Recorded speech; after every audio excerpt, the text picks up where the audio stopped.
విశ్వామిత్ర మహర్షితో కలిసి అడవిలో ప్రయాణం కొనసాగిస్తున్న శ్రీరాముడు మరియు లక్ష్మణుడు ఒక ప్రశాంతమైన ఆశ్రమానికి చేరుకున్నప్పుడు ఆ ప్రదేశం అసాధారణమైన నిశ్శబ్దంతో నిండిపోయి ఉండటాన్ని గమనించారు.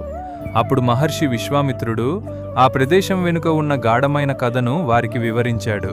మహర్షి గౌతముని భార్య అయిన అహల్య ఒక శాపం వల్ల శిలగా మారిపోయిందని మరియు యుగాలుగా విమోచన కోసం ఎదురుచూస్తోందని చెప్పాడు.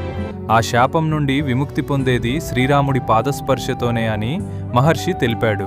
ఈ విషయం విన్న వెంటనే శ్రీరాముడు ధర్మబద్ధంగా ముందుకు సాగి ఆ శిలపై తన పాదాన్ని మృదువుగా ఉంచగా వెంటనే ఆ శిల ప్రకాశవంతమైన కాంతితో వెలిగిపోతూ అహల్య తన అసలు రూపంలో ప్రత్యక్షమైంది. తనను శాపం నుండి విముక్తి చేసిన శ్రీరాముడికి ఆమె కృతజ్ఞతాభావంతో నమస్కరించి ఆశీర్వాదాలు పొందింది. ఈ సంఘటనతో శ్రీరాముడి దివ్యశక్తి మరింతగా ప్రతిఫలించి అక్కడి ప్రదేశం పవిత్రతతో నిండిపోయింది.